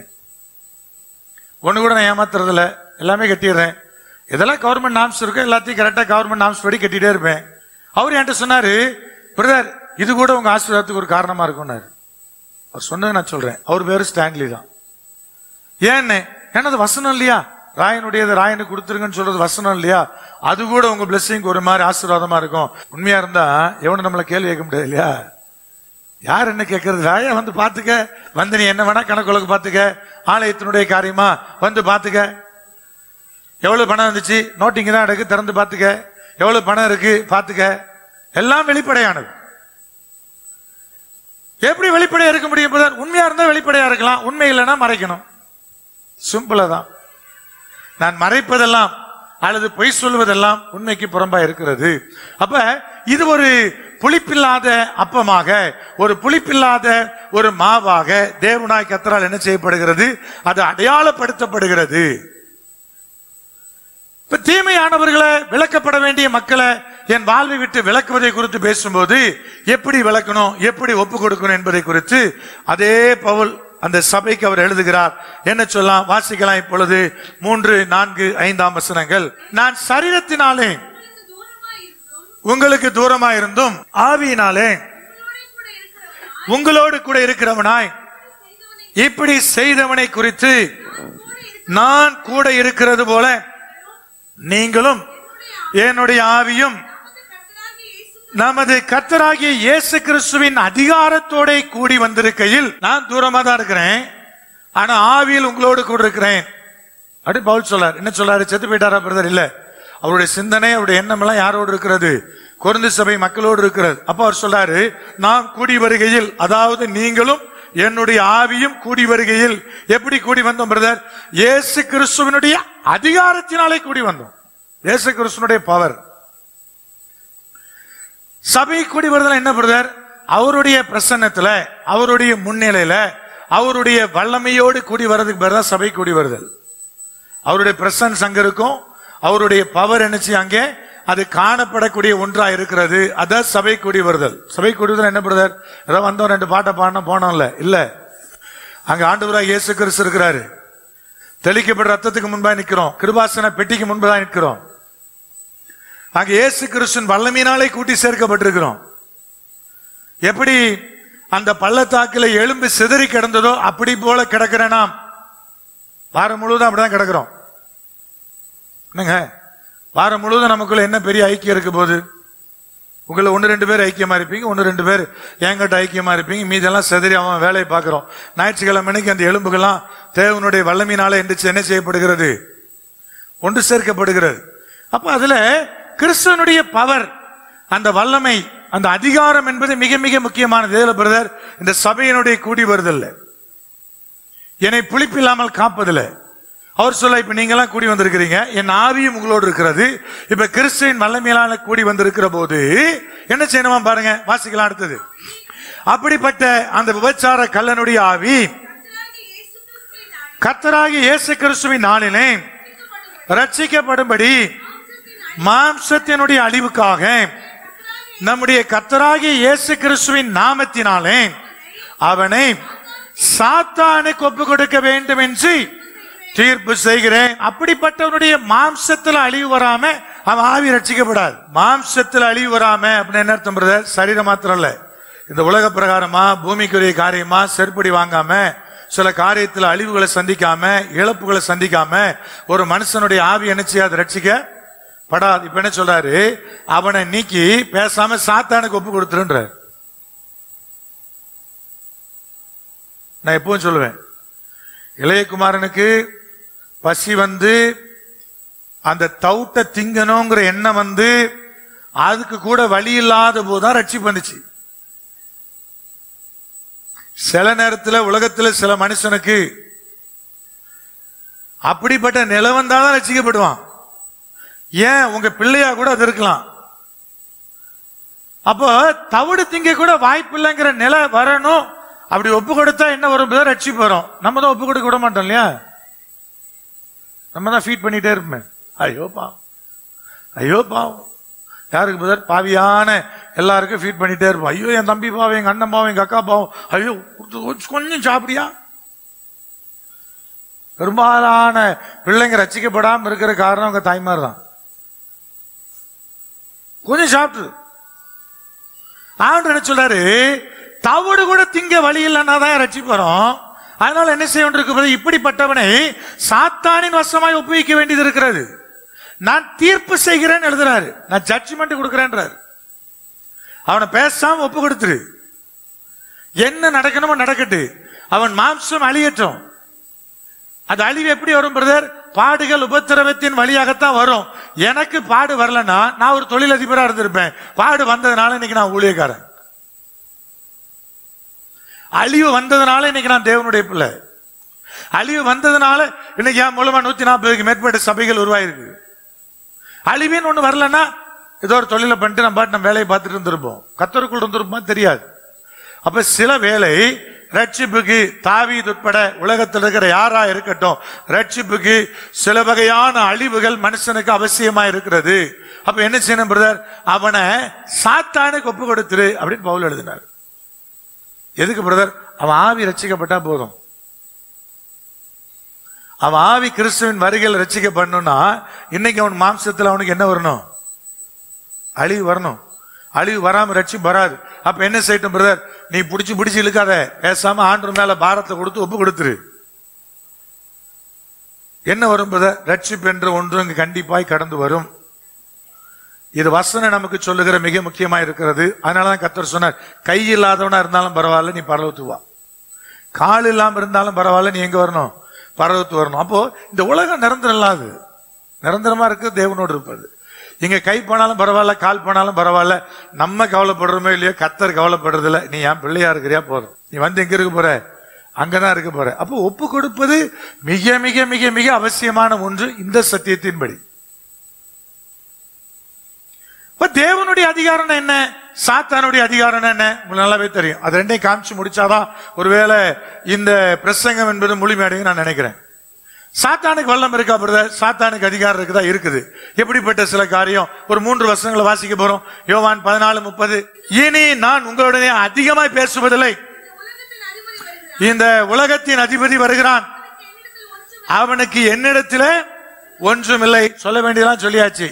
இனி நான் உங்ககிட்ட அதிகமா பேச மாட்டேன், நான் வந்துட்டான்றார். சொல்லிக்கிட்டே இருக்கிறாருங்க.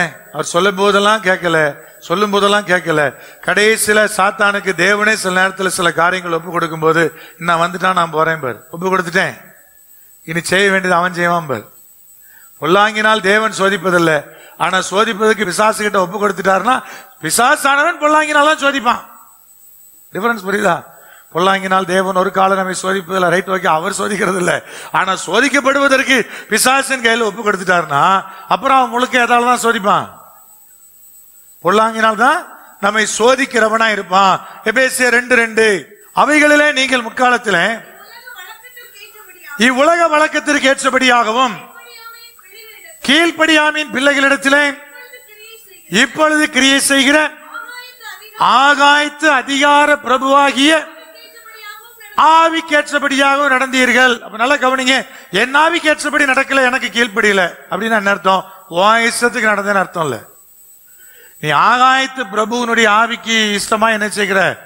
நடக்கிற. அப்போ என் இஷ்டத்துக்கு நடக்கிறேன்னு எவன் சொல்றானோ அவன் இஷ்டத்துக்கு நடக்கல, இந்த உலகத்தின் அதிபதியாகிய பிசாசனுடைய இஷ்டத்திற்கு அவன் நடக்கிறான். அப்ப தேவ ஆவியின்படி நடக்க மறுக்கிறவன் அவன் இஷ்டமா நடக்கிறான். அப்படி சொல்லாதீங்க. பிசாசின் இஷ்டத்திற்கு அவன் தன்னை என்ன செஞ்சிருக்கிறான்? ஒப்பு கொடுத்திருக்கிறான். இப்படியாக பிசாசு அவனுக்குள்ளே கிரியை செய்கிறது. 1 யோவான் 5:19. நாம் தேவனால் உண்டாயிருக்கிறோம் என்று உலகம் முழுவதும் பொல்லாங்கனுக்குள் கிடக்கிறது என்றும் அறிந்திருக்கிறோம். நம்ம வித்தியாசமானவங்க, ஆனா உலகம் முழுவதும் எங்க இருக்கிறது? பொல்லாங்கனுக்குள் இருக்கிறது. அவன் அதிகாரம் செலுத்துகிறான். அவன் தனக்குரிய பிள்ளைகளாக உலகத்தில் இருக்கிற ஜனத்தை மாற்றி வச்சிருக்கிறான். அங்கெல்லாம் அதிகாரத்தை செலுத்திட்டு இருக்கிறான். இதெல்லாம் நடந்துகிட்டே இருக்குது. ஆனா நம்ம வித்தியாசமானவங்க, நம்ம வித்தியாசமா இருக்கிறோம். இந்த கிறிஸ்துவனுடைய அதிகாரம் எப்படிப்பட்டது பிரதர்? அங்க சொல்லப்படுது பாருங்க, இன்னொரு வசனத்தை வாசிங்க. எபிரேயர் 2ஆம் அதிகாரம் 14-15 வாசிக்கலாம். ஜீவ காலம் எல்லாம் மரண பயத்தினாலே அடிமைத்தனத்துக்குள்ளானவர்கள் யாவரும் விடுதலை பண்ணபடிக்கும் அப்படியானார். ஆதலால் அவர் தேவ தூதருக்கு உதவியாக கை கொடாமல் ஆபிரகாமின் சந்ததிக்கு உதவியாக கை கொடுத்தார். 14ஆம் வசனம் 14. ஆதலால் பிள்ளைகள் மாம்சத்தை இரத்தத்தையும் உடையவர்களா இருக்க அவரும் அவர்களைப் போல மாம்சத்தை இரத்தத்தையும் உடையவரானார். மரணத்துக்கு அதிகாரியாகிய பிசாசானவனை தன் மரணத்தினாலே அழிக்கும்படிக்கும் ஜீவகால பரியந்தம் மரண பயத்திலே அடிமைப்படத்துக்குட்டானவர்களை யாவரையும் விடுதலை பண்ணும்படி அப்படி ஆனார். இது கிறிஸ்துவனுடைய அதிகாரம். மரண பயத்துக்கு உட்பட்டவர்களை கர்த்தராகிய தேவன் மீட்கும்படி. அதுக்கு முன்னாடி அதிகாரம் போட்டு எப்படி பழசிலிருந்து கர்த்தர் புதியதாய் மாற்றினாரு. நீங்க வாசி கேட்ட அந்த பகுதி முழுவதும் அவ்விதமா எழுதப்பட்டிருக்கிறது. எப்படி 2 முழுக்க பார்க்கிறோம். எப்படியா தேவன் மாற்றினார், எப்படி நடந்து வந்தார், எப்படி மாற்றுவதற்காக அவர் என்னெல்லாம் செய்தார். ஆதலால் உங்களுக்காக எனக்காக அவர் பலியிடப்பட்டிருக்கிறபடினாலே நீங்க புளித்த மாவை போல இல்லாம பிசைந்த மாவை போல புளிப்பில்லாதவள இருக்கும்படி புளிப்பான யாவையும் உங்களை விட்டு என்ன செய்யுங்க, நீங்க விலக்கி போடுங்கள். இது ஆண்டவராய் கர்த்தர் நமக்கு சொல்லுகிற காரியம். உலகம் முழுவதும் அவன் கற்றோல்தான் இருக்கு. தேவன் அது நடுவுல ஆளுகளை போட்டுக்கிட்டு வர்றார், சில காரியங்களை நடப்பிக்கிறார். ஆனா உலகம் முழுவதும் அவன் கண்ட்ரோல் தான் இருக்குது. இந்த இந்திய தேசத்துல பிசாசோட ஆளுகை இல்லையா? இருக்குது. அதன் நடுவில் தேவன் தன்னுடைய காரியங்கள் கெட்டுப்போகாதபடி சில காரியங்களை செய்யறாரு. சிலரை சில காரணத்துக்காக அழிவுக்கும் பிசாசின் கைகளிலும் ஒப்பு கொடுக்கிறார். அவன் அந்த அதிகாரத்துக்கு கீழே வர்றான். அதனால அவன் சொல்ற எல்லாத்தையும் நம்புவான். ஏன்னா ஆளுகை யாருடையது? அவனை அதிகாரப்படுத்துறது யாரு? பிசாசானவன் அதிகாரப்படுத்துறான். தேவன் நமக்கு அப்படி இல்லை, வித்தியாசமா நடந்து போறாரு. இல்லைங்க, 3 வருஷத்துக்கு முன்னாடி நான் உதயநிதி ஸ்டாலினை நான் விரும்புறேன், அவனை நான் நேசிக்கிறேன்னு கர்த்தர் சொன்னாரு. உங்க முன்னாடி சொன்னாரு. நல்லா புரிச்சு சொல்லுங்க. உங்களுக்கு பிடிக்குதா பிடிக்கலன்றது மேட்டரே இல்ல. அவர் எனக்கு பிடிக்குதுனாரு. இன்னும் நான் சொல்றேன், இன்னும் பவர்ஃபுல்லா தான் மாற போறான். எனக்கு பிடிக்குதா பிடிக்கலங்க முக்கியம் இல்லையே. அவர் கர்த்தர் சில பிளான் வைக்கிறாரு, தேவன் சில திட்டங்களை வைக்கிறாரு, போய்கிட்டே இருக்கு. அப்ப சாத்தானுக்கு ஒரு அதிகாரம் இருக்குது. அவர் சில ஜனங்களை அடிமைப்படுத்தி வச்சிருக்கிறான். கர்த்தரும் சிலரை சாத்தானுடைய கைகள் நினைச்சுரா ஒப்புவிக்கிறார். யோபுவை போல. யார மாதிரி? யோபு மாதிரி ஒப்புவித்தார்ல, நமக்கு வசனம் சொல்லுது இல்ல. அப்ப சிலரை சில காரணங்களுக்காக தேவனாய் கர்த்தர் நினைச்சாரு, அதுல ஒப்புவிக்கிறவரா இருக்கிறார். அப்ப நீங்க நன்றாய் புரிந்து கொள்ளணும். அப்படி ஒப்பு கொடுக்கிறால என்ன நடக்குது பிரதர்? அவனுடைய ஆவி ரட்சிக்கப்படுவதற்கு அதுவே ஏதுவா இருக்கிறது. உங்களை கர்த்தர் ஒப்பு கொடுத்திருக்கிறாரா? சில நேரம் ஒப்பு கொடுக்கலாம். கிறிஸ்துவின் அதிகாரத்தை குறித்து இன்னொரு 3 வசனங்களை வாசிட்டு ஜெபிக்கலாம்னு நினைக்கிறேன். வாசிக்கலாமே. மத்தேயு 7, 28, 29. இயேசு இந்த வார்த்தைகளை சொல்லி முடித்த பின்பு அந்த வேத பாரகரை போல போதியாமல் அதிகாரமுடையவராய் அவர்களுக்கு போதித்தபடியினாலே ஜனங்களுடைய போதகத்தை குறித்து ஆச்சரியப்பட்டார்கள். அதுவரை அவன் கேட்ட பிரசங்கெல்லாம் வேத பாரகட்டு இருந்து. ஆனா இன்னைக்கு வேத பாரகர் மாதிரி கிறிஸ்து பிரசங்கிக்கல, ஒரு அதிகாரத்தோட பிரசங்கித்தார். அந்த அதிகாரத்தின் அடிப்படையில் நம்ம கூடி சேர்க்கப்பட்டிருக்கிறோம். அதிகாரம் சாதாரண ஒரு பேசல. இவர் அந்த வார்த்தைகள் அதிகாரத்தோடு நினைச்சாரு, பிரசங்கிக்கிறாரு. ஒரு அதிகாரம் வெளிப்படுகிறது. அதை பார்த்து ஜனங்களுக்கு எல்லாம் பெரிய ஆச்சரியம். இப்ப தேவனுடைய பவர், கிறிஸ்துவனுடைய அதிகாரம் எங்கே வெளிப்பட்டது பிரதர்? அவருடைய பிரசங்கத்தில் வெளிப்பட்டது, அவருடைய வார்த்தையில வெளிப்பட்டது. இது நான் சொல்ல வசனம் சொல்லுது. அதை பார்க்கிற போது இது வித்தியாசமா இருக்கிறது. இதுவரை நம்ம கேட்ட பிரசங்கம் மாதிரி இல்லையே. அதுவரை வேத பாரகரும் அன்றைக்கு இருந்த ஆசாரியர் சில காரியங்களை பிரசங்கித்துட்டு தான் இருந்தாங்க. ஆனா அது வேற, கிறிஸ்துவனுடைய பிரசங்கம் வேற. ஏன்னா அது ஜீவனற்றது. கிறிஸ்துவனுடைய வார்த்தை அது ஜீவன் உள்ளதாய் அதிகாரம் உள்ளதாய் கடந்து வந்தது. இன்னும் 2 வசனம். அதே மத்தேயு 28, 18. அப்பொழுது இயேசு சமீபத்தில் வந்து அவர்களை நோக்கி, வானத்திலும் பூமியிலும் சகல அதிகாரமும் எனக்கு கொடுக்கப்பட்டிருக்கிறது. சொன்ன எல்லா அதிகாரமும் என்கிட்ட தான் இருக்குது. வானத்திலும் பூமியிலும் உள்ள சகலவற்றின் மீதும் தேவனுக்கு அதிகாரம் இருக்குது. அந்த அதிகாரத்தின்படிதான் சபை கூடி வருது. அவருடைய முன்னிலையில, அவருடைய பிரசன்ஸ்ல, அவருடைய நாமத்தினாலே, அவருடைய அதிகாரத்தை கொண்டு என்ன செய்கிறது? அது கூடி வரக்கூடிய ஒன்றா இருக்கிறது. மார்க் 1:27. எல்லாரும் ஆச்சரியப்பட்டு, இது என்ன? இந்த புதிய உபதேசம் எப்படிப்பட்டது? இவர் அதிகாரத்தோட அசுத்த ஆவிகளுக்கு கட்டளையிடுகிறார். அவைகள் இவருக்கு கீழ்ப்படுகிறது. அவர் சொன்ன ஆவியும் கேட்குதுயா. ஆண்டவர் சொன்னார், வானத்திலும் பூமியிலும் எல்லாவற்றின் மேல எனக்கு அதிகாரம் இருக்குது. நான் சொன்னா எல்லாம் எனக்கு கீழ்ப்படியும். பிசாசுகளும் கேட்கும், பிசாசுகளும் கேட்கும். ஆச்சரியப்படுறாங்க. யோவான் 5:27. அவர் மனுஷகுமாரனா இருக்கிறபடியால் நியாய தீர்ப்பு செய்யும்படிக்கு அதிகாரத்தையும் அவருக்கு கொடுத்திருக்கிறார். எல்லா அதிகாரம் இயேசுகிட்டு இருக்குது. நான் எப்படி சபையை கூடி வந்திருக்கிறேன்? அவருடைய நாமத்தினாலே, அவருடைய முன்னிலையில், அவருடைய அதிகாரத்தின்படி நான் கூடி வந்திருக்கிறேன்.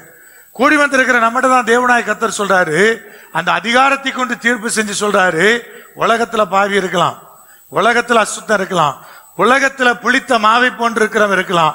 ஆனா உனக்குள்ள இருக்கக்கூடாது. அவனை விட்டு விலகு, அவனை உன்னை விட்டு விளக்கு, அவனை விட்டு விலகு, அவனை உன்னை விட்டு விளக்கு. அவனோடு புசிக்காத, அவனோட பானம் பண்ணாத, அவனோட அமராத, அவனோட வாழ்த்துதல் கூட சொல்லாத. வசனம் சொல்லுது, அவனோட வாழ்த்துதல் கூட சொல்லிடாதயா. சொன்னா அது வாங்கிட்டு வந்து என்ன பண்ணிக்கும்? ஒட்டிக்கிடும். நான் உலகத்தை நினைச்ச முடியாது, போக முடியாது. அவனுடைய அடையாளமாக நான் ஒன்றை தரிக்கும் போது தேவன் அதை விரும்பவில்லை. பொங்கல் செய்யற தப்பாப்படுறது இல்ல. டெய்லி வேணாலும் பொங்கல் வச்சு சாப்பிடு, ஆனா பொங்கல் அன்னைக்கு சாப்பிடாத. கொழுக்கட்டை செய்யற தப்பாப்படுறது, டெய்லி வேணாலும் கொழுக்க பிடிச்சு சாப்பிடு, நான் அந்த அடையாளமா என்னை மாற்ற முடியாது. அந்த அடையாளமா என்னை நான் மாற்ற முடியாது. இதெல்லாம் வேதம் நமக்கு போதிப்பது. அவன் பழச கொளுத்துறான். கர்த்தர் சொல்றாரு, பழையதை உன்னை விட்டு நீங்கி போடு. புளிப்பில்லாதவர்களாய் உங்களை காத்துக்கொள்ளுங்க. புளிப்பு ஏறாம பார்த்துக்கிடுங்க. புளிக்க அந்த புளிப்பான சக்தியெல்லாம் வெளியே எடுத்துக்கிட்டே இருந்தோம்னா புளிப்பு இல்லாம நம்மள என்ன பண்ணிக்கலாம், காத்துக்கலாம். ஒரு சின்னதுதான், ரொம்ப சின்னதா நினைக்கிறதா நமக்கு பெரிய ஆபத்தை கொண்டு போனோம். ஒரே ஒரு செத்தை, ஒரே ஒரு சின்ன பழக்கம், ஒரு சின்ன நெருக்கம், அது நம்ம எங்க நோக்கி கொண்டு செல்லும் கேட்டீங்கன்னா அழிவை நோக்கி கொண்டு போயிடும். எல்லாரையும் நேசிங்க, தப்பே இல்லை. உலகத்தோடு வாழணும் பிரதர், அவனே நேசிங்க, தப்பு இல்லை. ஆனா உறவாடுதலுக்கும் அதுக்கும் வித்தியாசம் இருக்குது. தோழமை பண்றதுக்கும் அதுக்கும் வித்தியாசம் இருக்குது. பார்ட்னர்ஷிப் டீடுக்கும் மற்றதுக்கும் வித்தியாசம் இருக்குது. இந்த வித்தியாசத்தை சரியா புரிஞ்சு கொள்ளுங்க. அவங்களோட தான் வாழ்றோம். உலகத்துல புளிப்புள்ளவன் இருப்பது தவறல்ல. ஆனா நம்முடைய உறவில புளிப்புள்ளவள் இருப்பது மற்றவர்களையும் புளிக்க பண்ணும். அப்ப சில காரியத்தை நம்ம சரியானபடி போதிக்க வேண்டியது அவசியமா இருக்கிறது. சில காரியத்தை போதிச்சு முடிச்சுன்னு எனக்கே தெரியும், இவங்க சர்ச்சைக்கு வர மாட்டாங்க, விலகிடுவாங்க. யார் யாரெல்லாம் போனாங்களோ அப்ப என் மனைவி நான் கரெக்டா சொல்லிருப்பேன், அடுத்த வாரத்துக்கு இந்த அக்கா வராது. ஏன்னா எனக்கு தெரியும், இங்கிருந்து வார்த்தையை கொடுக்கும் போதே அது யார் யாருக்குள்ள பாயுது, யார் யார் உட்கொள்றா, யார் யார் அதை கண்டுக்காம இருக்கிறா, அது யார் யாருக்குள்ள என் மேல கோபத்தை எரிச்சல் அப்படியே எழுப்புதுன்னு எனக்கு தெரியும்.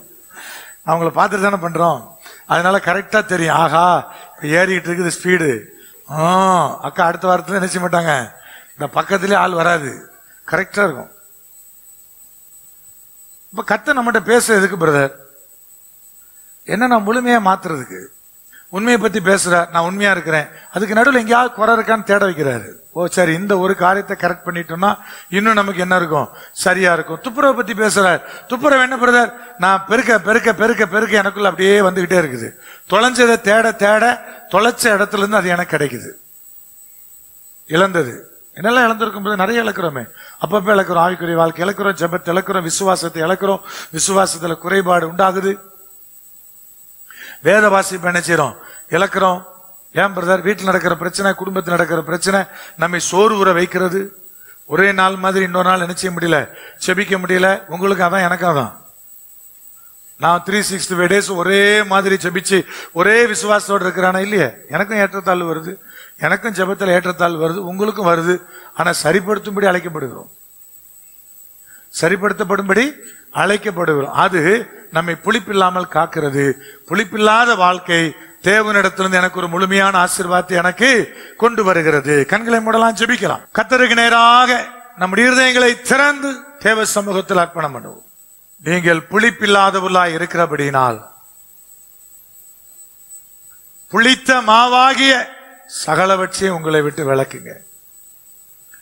புளித்த மாவினுடைய குணாதிசயங்கள், புளித்த மாவினுடைய எல்லா கேரக்டர், எல்லா ஹேபிட்ஸ் எல்லாத்தையும் உன்னை விட்டு விளக்கு.